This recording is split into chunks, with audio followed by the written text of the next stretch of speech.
First Saturday of training camp, and the Broncos are working on the weekend. Hi, everyone. I'm Chris Hall for Broncos TV, and here's 3 things you need to know from today's practice. Kyle Williams out for the year after suffering an Achilles injury. Add him to the list with Ryan Clady. And the offensive line now doing what it can to make up for his loss, with veteran guard Luis Vasquez, an all-pro, leading the way.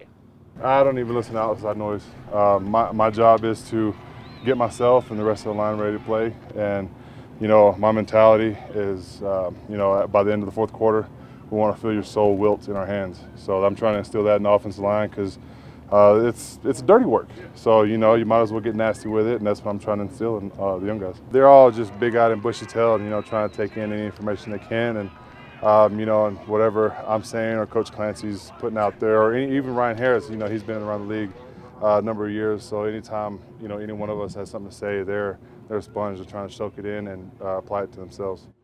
Every day out here on these fields, players get a chance to put something on tape, put good reps on film. And today, head coach Gary Kubiak said a pair of players did just that, starting with third-year defensive lineman Sylvester Williams. You know, I'll tell you something that jumped to me today. I just told the team, you know, I told them when they watch the film today, I want them to watch it backwards. I want them to start with the end of practice instead of the beginning.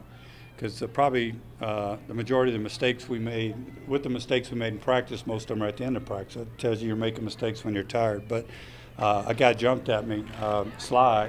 I'm looking at one-on-one at the end of practice, and Sly's looked like he had one heck of a period over there. So that's what you're looking for. You're looking for guys making plays, you know, when they're dog tired. You know, that's what you got to do in this league, make them the third, fourth quarter when the game's on the line. He's got a long body, he's got a long stride, he can really run, he's got a big catch radius. I think you guys who've been watching practice would agree that through OTAs he was an impressive player. So it's going to be important to see how he does, but one of the things he's really got going for him, he can handle a lot of information, and he knows every spot out here right now, and that's an advantage. So I think he's going to have an excellent chance to help this team.